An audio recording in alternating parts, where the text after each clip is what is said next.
What's up, everyone? Vinny Musso from Musso Athletics here for day 10 of 30 Days of Force, our last day talking about force absorption. And what I wanted to talk about today was the concept of deload. Okay, we've talked about a lot in terms of force absorption so far. And we've talked about what it is, the importance of it, different ways to train it, how to incorporate it into a training program. So I figured, a good way to end, our last day talking about force absorption would be to talk about deloading. So deloading itself is something that you can make a whole separate series on. So keep it pretty short and sweet today. Again, simple concepts, probably the most commonly known concepts of deloading. Because again, I think sometimes that is a overlooked part of training. A lot of people want to go in the gym every time, go as hard as they can, really kind of break themselves down. But if you don't give yourself adequate time to recover, you're not going to get the full benefits of training. So talk a little bit about that today, specifically in terms of force absorption. We'll probably talk about deloading for each of the different phases of force that we're going to talk about, but today keeping it focused on deloading force absorption. So first thing that we should know about deloading is it does not mean do nothing. So deloading, a lot of people, you'll hear them say, I'm going to take a deload week, kind of a week off from what they've been training. But that does not mean that you just go and, sit on your couch, all day, every day, eat junk food and watch TV. Okay, that's, if you look at that as recovery because you're not actually working out, but that's not the proper way to recover. So to start things off, we want to, hammer home that concept that deloading does not mean you're just going to sit around and do nothing. Okay, are certain ways that you can deload properly, but that proper way is not to just do nothing. Okay. The other key is we want to listen to our body. So if you're training yourself, listen to your body. If you're training someone else, make sure you're having a conversation with them, about how they're feeling, and try to get more out of them than just, I feel good, I feel tired, try to, coax out of them, what, kind of go into detail, you're tired, well, what, is a specific body part, tired, is it tight, is it sore, go into more detail than just, I'm good or I'm tired. Okay, so just some things that, we want to really focus on, before we really dive into our deload. Okay, lots of different methods for deloading, but again, sitting around and doing nothing, not a method that we really want to do for ourselves or advise other people to do.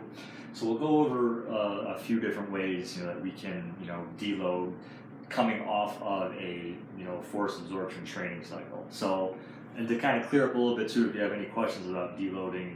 So deload, is essentially kind of almost a break from training. So let's say you've gone 3 or 4 weeks of your force absorption phase. You've been going 3, 4, or 5 days a week, going pretty hard, pretty intense. It's smart to take a few days or even a whole week of deloading, or kind of giving your body a chance to recover, but recover actively, again, by not just sitting around and doing nothing. Okay, so a couple different ways that that we can do that.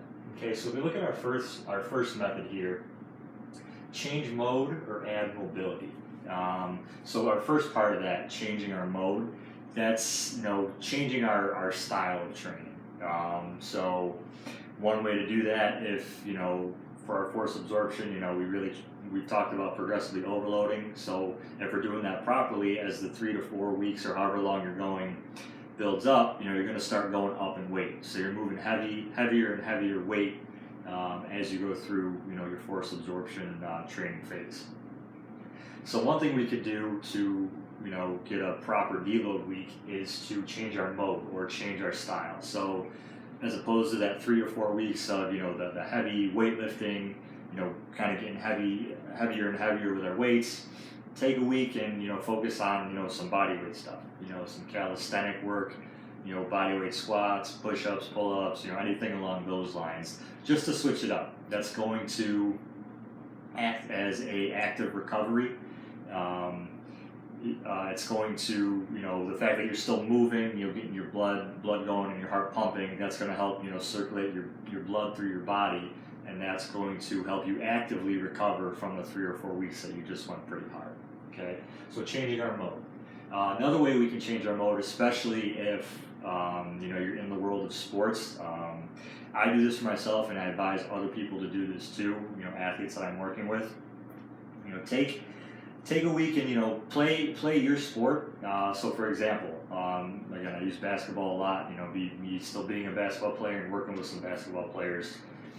The best way to translate, your work in the weight room and your work training, your force absorption, redirection, and production, the best way to have that carry over is to actually, play your sport. Because the best way to simulate your sport is actually playing your sport. So doing that, you're going to take what you've done, in your 3 or 4 weeks of your training phase, and then your body's going to learn how to apply it to your sport. Okay, so you'll really see this pay dividends. Again, playing your sport is the best way to simulate your sport. But another good idea that I do myself, and I tell some of my clients to do, is change up the sport. So me using myself as an example, again, I play basketball, but during a deload week, I'll go. I'll grab some boxing mitts and kind of go a few rounds on a heavy punching bag. Still it's definitely a workout, still working, but not touching the weights. Actively recovering because I'm still getting my heart rate up, getting a good sweat. But again, it's changing up the style of training that I've just been doing for 3 or 4 weeks, letting my body recover from what it's just done. So whether you're a basketball player, maybe try picking up the gloves in boxing. If you live in a place so you have access, it's nice outside. Get outside, play baseball, get in the backyard, play catch. If you have someone to even throw you some batting practice, take some batting practice. Again, just kind of switching up what your body's been doing. Because it not only gives your body a chance to recover, but it gives your brain a chance to recover. A lot of people will find if they do just the same thing over and over and over and over again, they won't necessarily get physically tired, but they'll get mentally tired.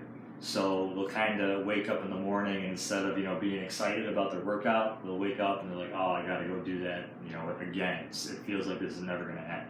And I feel like, at least in my experience, that's almost more of a sign of overtraining for a lot of people than actually being physically tired and sore. It's that mental exhaustion that a lot of the times I'll see first if someone's close to overtraining. So obviously we don't want to get to the point of overtraining.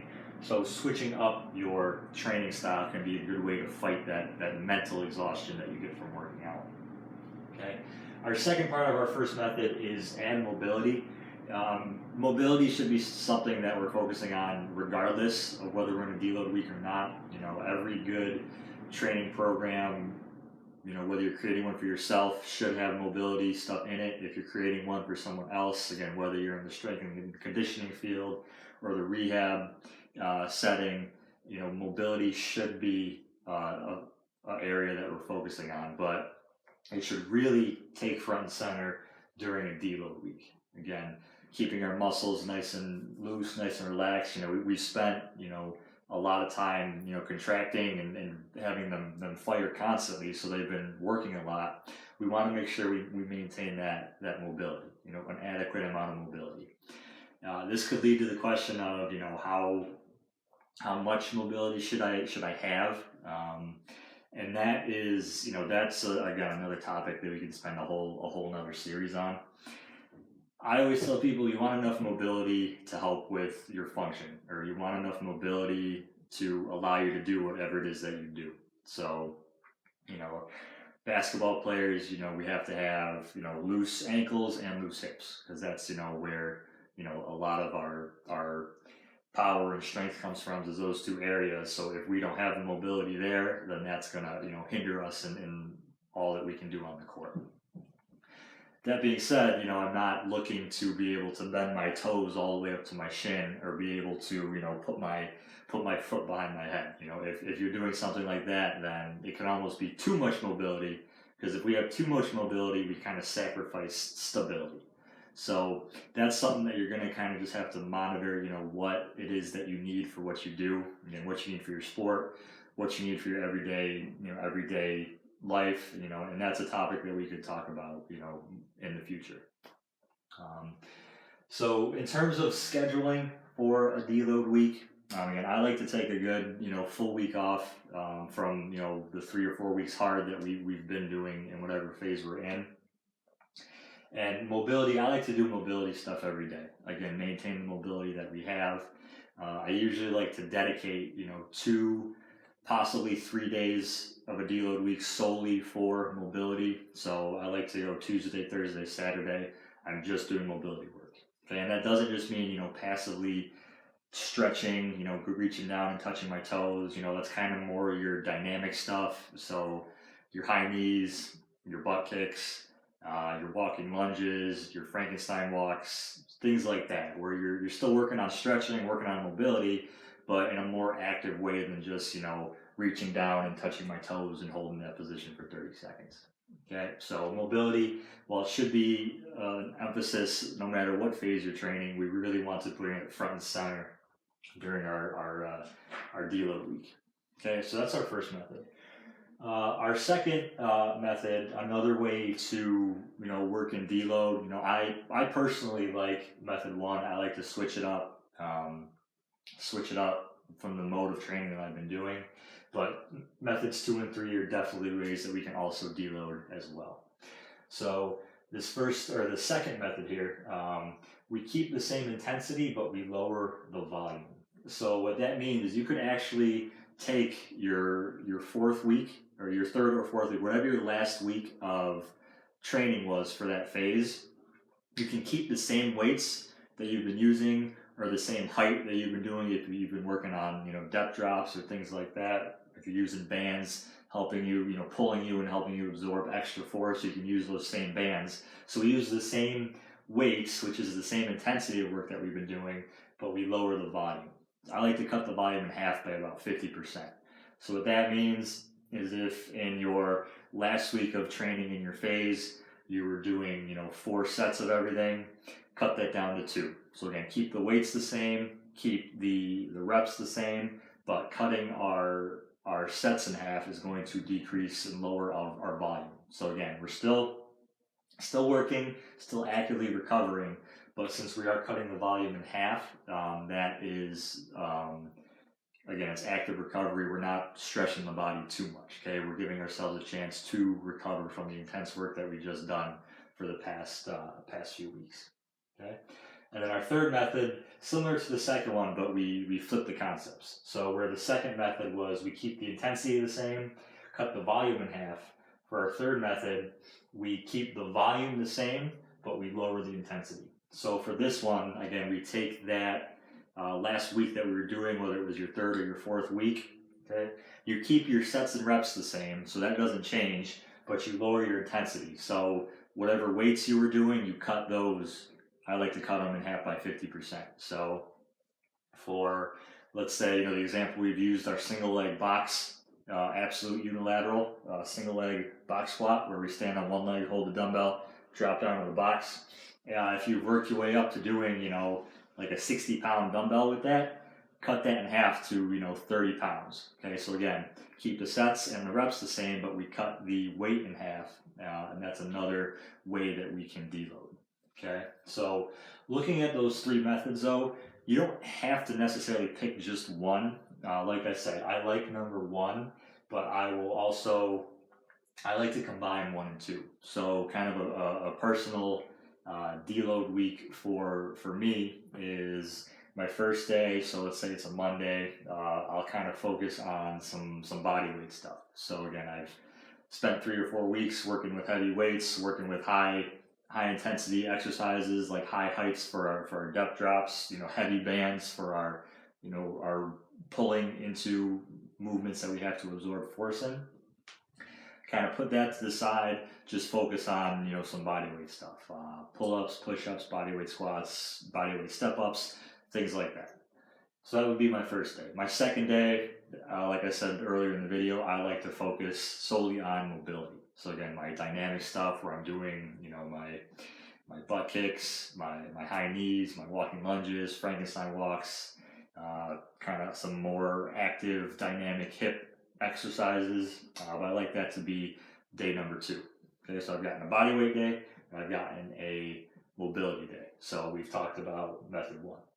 Then on that third day, which is usually a Wednesday for me, I will pick one of these second or third methods. So usually for me, I'll go with number 2. So I'll keep the weights. I personally, it's kind of like a mental thing for me. I still want to get at least one heavy day in, just to kind of keep my body, kind of aware of what it's just done. So on that Wednesday, that third day of my deload week, I'll take whatever my Wednesday workout was the following week. I'll keep the same weights, but I'll cut the volume in half. So cut the sets in half, and that's my third day. Okay, and then my fourth day, or that Thursday, I'm back to my mobility stuff, and then Friday I'll throw in another body weight day. So again, I've gotten a full week of deload in right there, but I've used multiple methods. So these methods don't have to be exclusive from one another. We can definitely incorporate these in with each other to get an effective deload week. Okay, so some simple concepts there for deloading. I didn't want to go too much detail because different methods of deloading. Again, we could do a whole nother multiple day series on that. But just wanted to keep you or kind of show how to properly deload from a force absorption phase. Okay, kind of going back to these really quick. We talk about same intensity. So again, you would want to keep, if we're doing a same intensity, lower volume, so we keep that same weight and whatever time you're doing. So like your tempo movements, maybe you're going like 4 seconds on the way down. Okay, cut that to maybe 2 or 3 seconds. Or if you're doing something as high as like 6 seconds, cut that down to 3 seconds. Okay. So again, just focusing on deload talk today on our force absorption. Still working if we're doing method 2 and 3. Still working on some force absorption again, keeping the body and the mind kind of aware of what it's just done, what it's just gone through the past few weeks, but not stressing it so much that we're pushing to the borderline of that mental exhaustion that a lot of people will see, right before they kind of hit the point where they are in fact overtraining, and we definitely don't want to hit there. Once we hit the point where we're overtraining, that's when we see the decreased motivation. We see decreases in our results, not only in the weight room, but on the field. And it also puts us at a greater risk for injury, which obviously we don't want, whether you're training yourself for a sport, training someone else for a sport, or working with someone in a rehab type setting.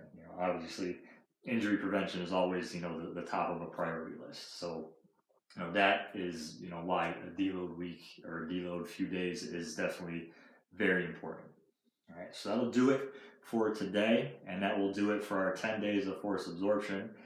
Tomorrow will be day 11, and we'll start talking about force redirection. So again, if we think about that V, the letter V that we've talked about, in a couple of videos, we're going to be talking about the very bottom part of that V. So where those 2 arms of the V come down and meet, we're going to be talking about that. Okay, so for the next 10 days, focusing a lot on our force redirection before we move into force production. All right. So make sure you like the video, subscribe to the channel, share the video, and if you haven't yet, take a look at Amuso Athletics on Instagram for more training content. See you tomorrow.